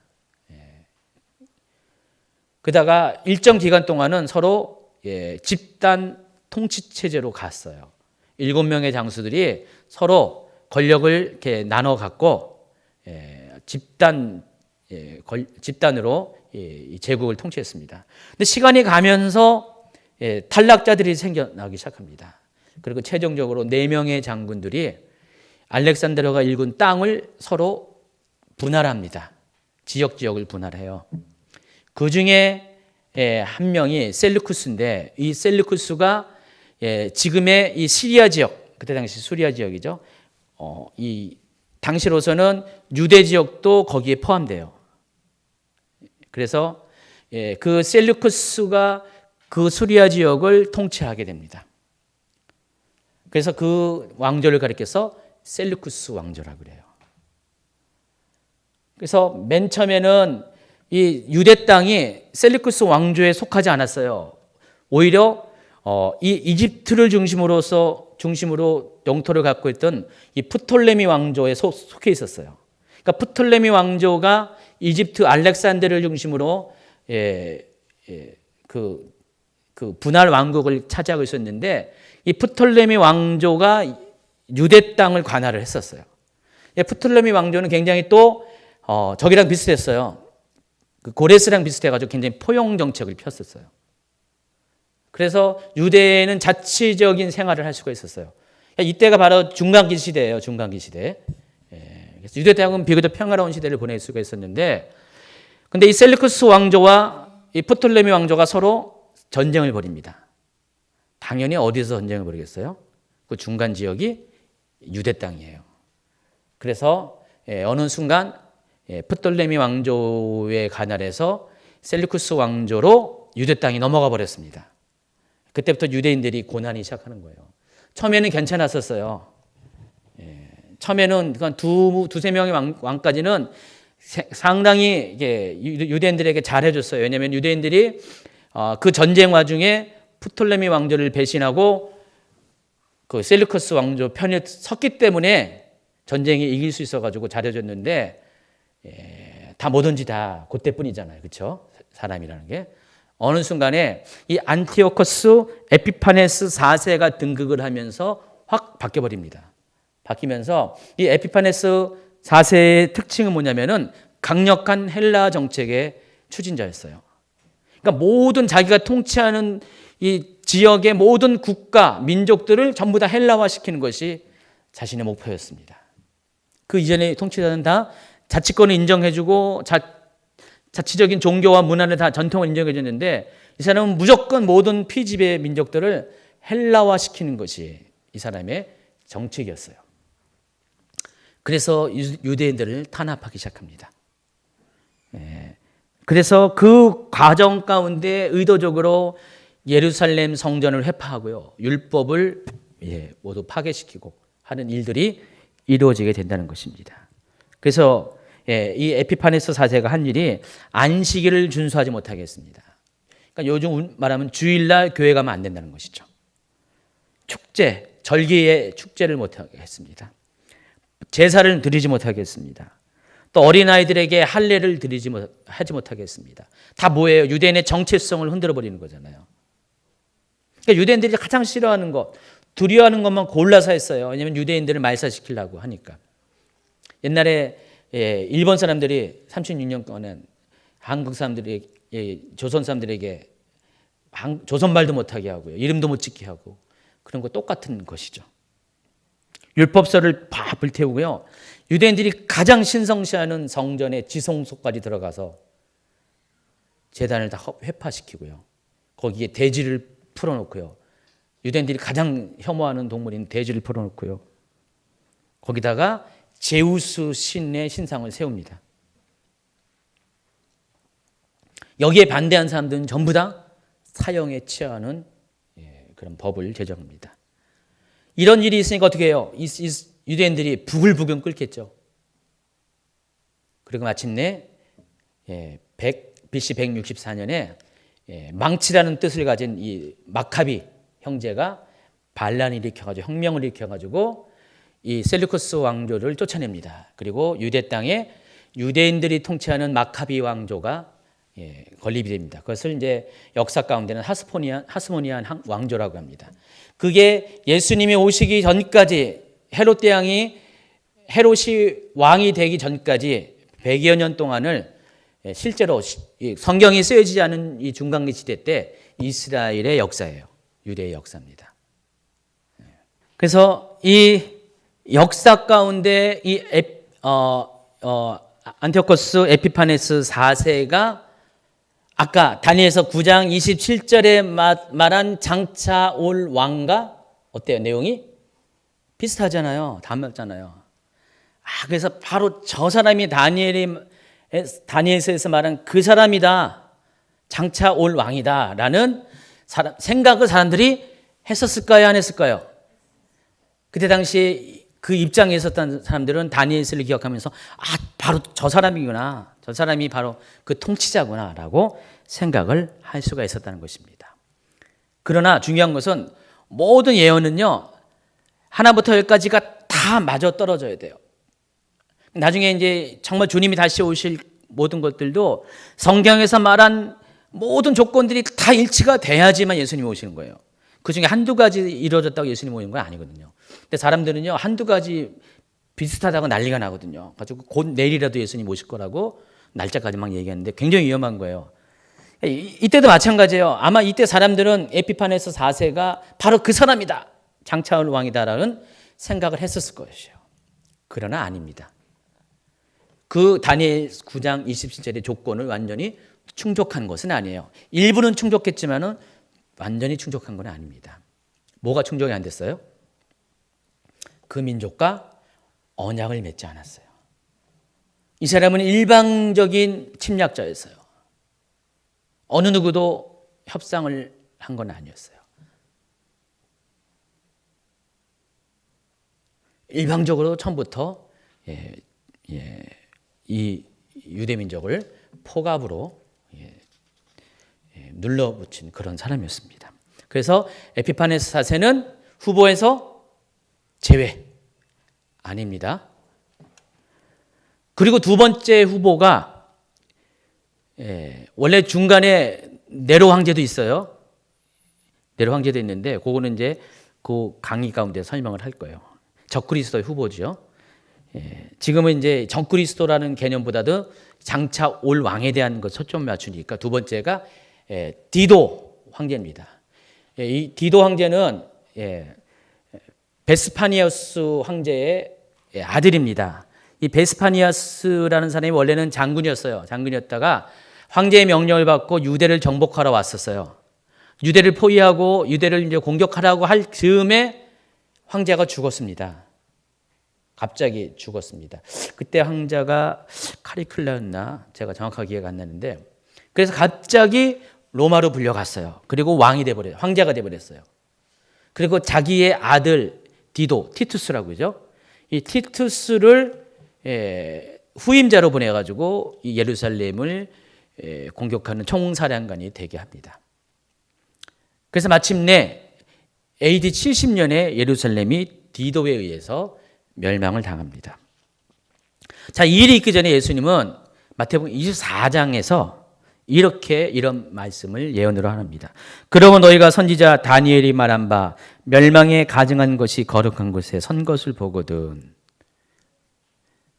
이런 말씀을 하신 것이 기록이 있어요. 근데 예수님이 이 말씀을 하신 데는 어떤 배경이 있습니다. 왜 이 말씀을 하셨냐면은 마태복음 24장에 보면은요, 제자들이 예루살렘 성전에서 예수님과 함께 거닐다가 예루살렘 성전을 막 자랑했잖아요. 막 자랑하면서 예수님께서 성전이 회파될 것을 예언하면서, 자, 그러면 언제 이런 일이 일어납니까? 그리고 제자들이 한 가지 더 질문을 추가합니다. 마지막 때, 종말의 때에는 또 어떤 일이 있을 것입니까? 두 가지 질문을 해요. 마태복음 24장에 보면은. 근데 그에 대한 대답으로서 예수님은 마태복음 24장 전체 마지막 때에 일어나는 일들을 쫙 설명을 해요. 이런 일이 있을 것이고 이런 일이 있을 것이고, 제일 먼저 시작한 것이 사람의 미혹이잖아요. 쫙 해가지고 그냥 나중에 보면은 복음이 완전히 전파돼야 끝이 올 것이다. 여러 가지 이 마지막 때 일어날 징조들에 대해서 한 6, 7가지를 쫙 설명을 해요. 근데 그 중간에 이 이야기가 들어간 거예요. 삽입된 거예요. 근데 이 내용이 실제로 예루살렘 성전이 멸망할 때 일어나는 일들에 대해서 설명을 합니다. 그래서 그날이 오면은 너희들은 어떻게 했습니까? 산으로 도망가라 하면서 뭐 에벤자가 뭐 저주가 있을 것이다. 뭐 계속 얘기하잖아요. 그게 예루살렘 성전의 때에, 성전 멸망할 때에 그런 상황을 예언하신 거예요. 그래서 이 마태복음 24장에는 이 두 가지의 상황이 믹스가 되어 있어요. 그러면서 그 예루살렘 멸망에 대한 이야기를 하실 때 예수님이 하신 말씀이 다니엘이 말한 바를 기억하라. 그게 어디예요? 다니엘 9장 27절이라는 것입니다. 그러니까 다니엘이 말한 그 일이 일어나게 되면은 그때가 바로 멸망의 때, 마지막 때라는 것을 너희들이 알라 이렇게 합니다. 그러나 디도 때는 예루살렘 성전이 무너졌지, 이 다니엘 9장 27처럼 우상이 거기에 서 있지는 않게 됐어요. 성이 다 완전히 돌 위에 돌도 남겨지지 않고 다 무너져 버리고 오직 성벽 하나만 남았잖아요. 서쪽 성벽 하나만 남고 완전히 성전도 무너지고 성벽도 다 무너졌어요.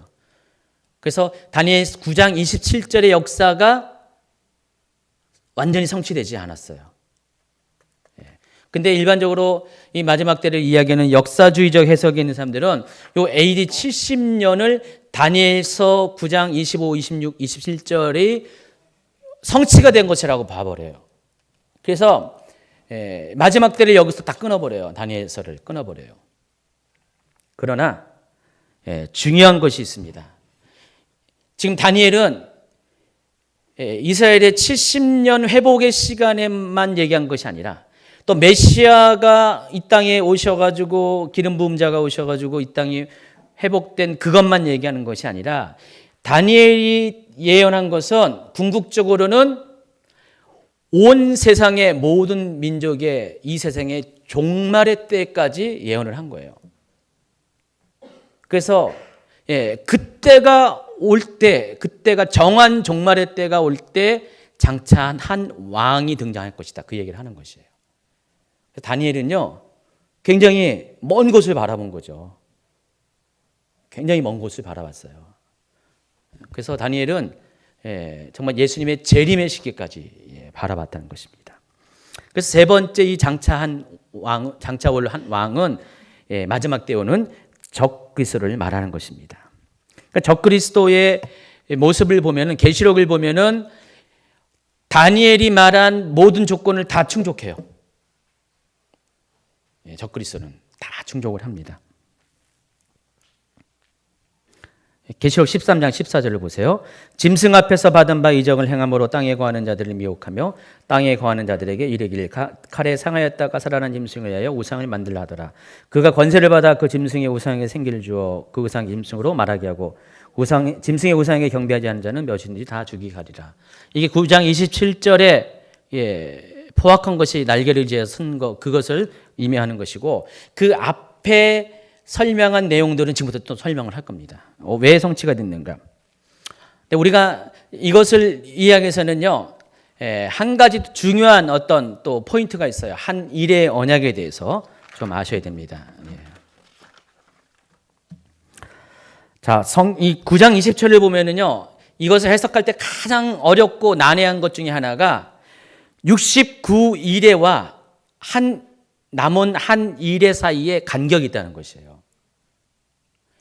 앞에 7일에와 62일에가 지나면은 기름 부음 받은 자가 등장할 것이고, 또 기름 부음 받은 자가 끊어지면서 장차 한 왕이 와가지고 이런저런 일들을 저지른다 그랬어요. 그리고 나서 나머지 한 일에 대해서 쭉 설명을 합니다. 자, 그런데 이걸 자세히 살펴보면은 시간적으로 연결이 안 돼 있다는 것이에요. 그래서 에피파네스 4세도 디도도 이 조건을 부합되지가 않는다는 것입니다. 근데 자세히 살펴보면은 이때가 시간적으로 분리가 되어 있어요. 69일에 483년과 그리고 나머지 한 일에 7년의 시간이 서로 분리가 되어 있다는 것을 알 수가 있어요. 그리고 그 간격이 무려 2000년 가까이 된다는 거예요. 그러니까 다시 말해서 69일에까지의 역사는 이미 예수님의 초림의 때에 성취가 됐어요. 그러나 나머지 한 일에는 아직 미래의 것으로 남겨져 있다는 것입니다.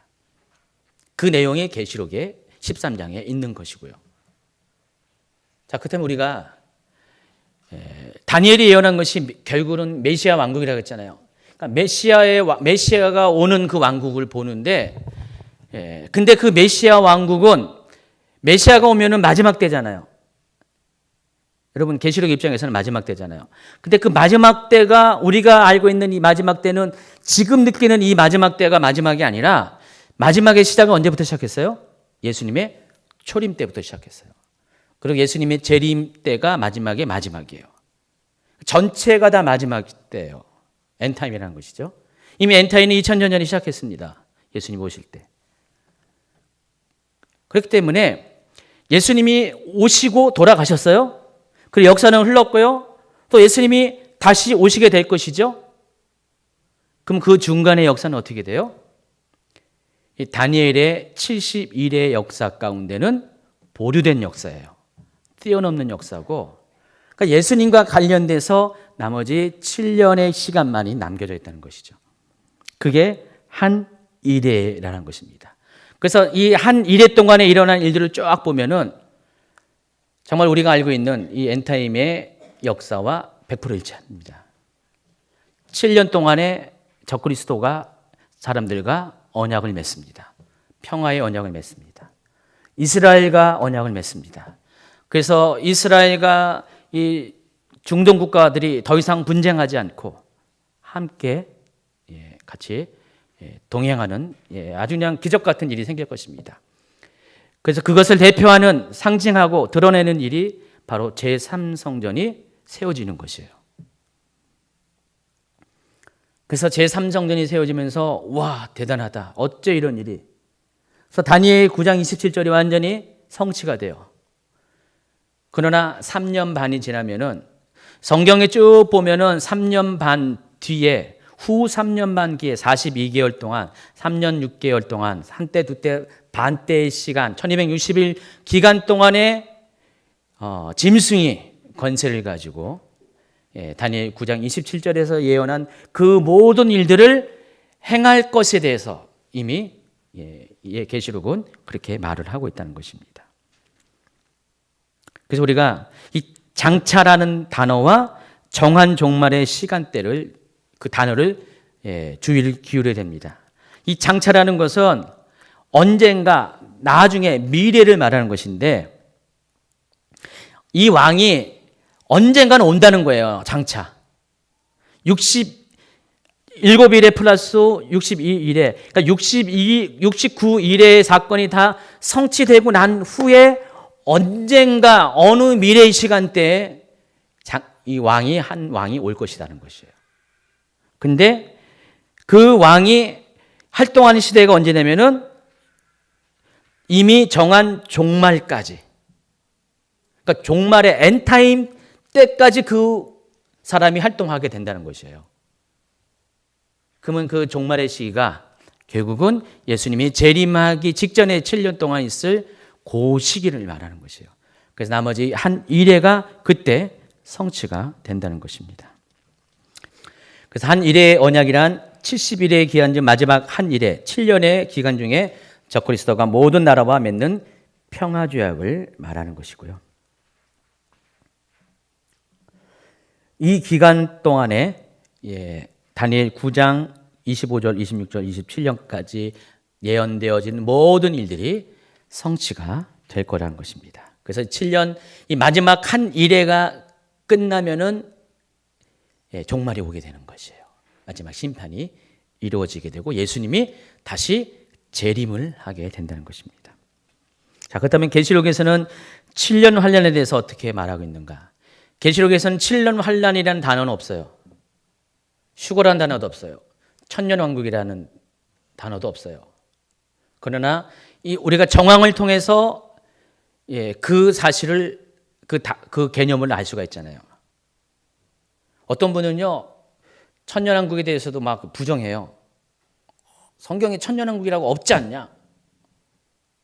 근데 천년왕국의 정황들은 충분하잖아요.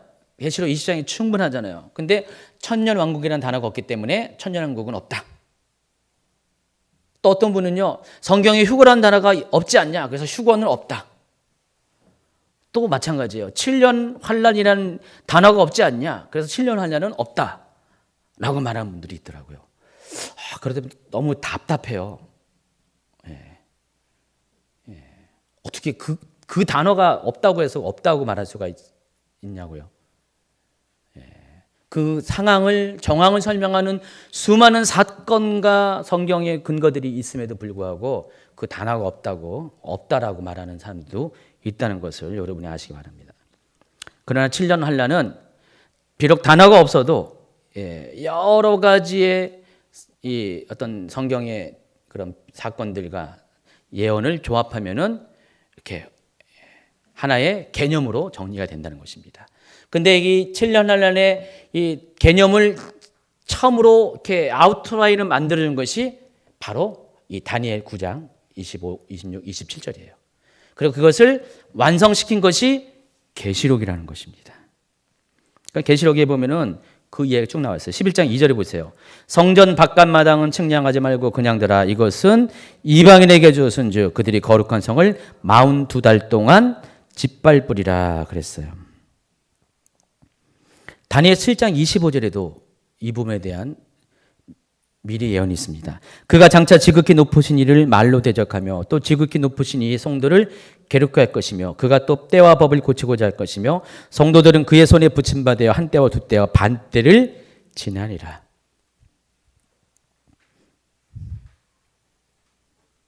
또 13장 5절 또 짐승이 과장되고 신성 모독을 말하는 입을 받고 또 42달 동안 일할 권세를 받으리라. 다니엘서 9장 27절 그가 장차 많은 사람들과 더불어 한 이레 동안의 언약을 굳게 맺고 그가 그 일의 절반의 제사와 예물을 건지할 것이며 이런 것들이 비교하면은요 7년 환란의 시간들 7년의 시간들이 정확하게 개념으로 결론이 맺어지게 된다는 것입니다. 진짜 결론을 맺습니다. 마지막 때에 있어서 7년 환란을 연구하는 것 굉장히 중요하다고 그랬어요. 제가 왜 중요하냐고 뭐라고 했어요? 이 계시록에 있는 전체 내용의 63%가 3분의 2에 해당하는 거의 3분의 2에 해당하는 내용이 다 7년 기간 동안에 일어나는 것. 굉장히 중요한 사건과 이런 일들이 다 이 7년 환란 가운데 포함되어 있다는 것.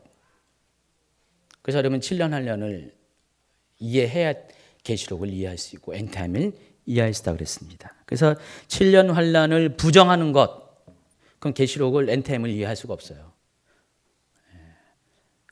먼저 인정을 해야지 이것이 연구가 시작되는 것이죠. 그래서 7년 한 년을 연구하는 것은 마지막 때에 일어날 일들을 이해하는 핵심적인 작업이고 놓치지 말아야 될 작업이라는 것입니다. 그래서 이 마지막 때의 문을 여는 열쇠와 같은 것이 7년 환란이라는 것입니다. 근데 다니엘은 이 9장에서 71회를 통해서 이 7년 환란의 힌트를 제공한 거예요. 그 설명 가운데 마지막 때에 나타날 적그리스도의 예언이 등장합니다. 그래서 오늘 이제 이 다니엘서 통해서 하나님은 1차적으로 이스라엘 민족의 회복을 위해서 70년이라는 기간을, 물리적인 시간을 줬고요. 그리고 2차적으로는 메시아 왕국의 도래를 위해서 70일에 490년의 기간을 정해 주었고요. 그리고 그 490년의 끝에 있는 이 7년의 시간을 장차 올 시간대로 엔타임의 엔타임으로 남겨둠으로 인해서 그 7년 동안에 있어질 모든 미래에 일어날 일들을, 어떤 일이 일어날 것을 우리에게 알려주었다는 것입니다. 그래서 우리가 이것을 통해서 하나하나 시작부터 과정과 결론에 이르기까지 하나님의 역사가 어떻게 계획되고 어떻게 시간을 따라서 이런 일들이 진행되고 있는 것을 여러분이 깨닫고 아셔야 한다는 것입니다.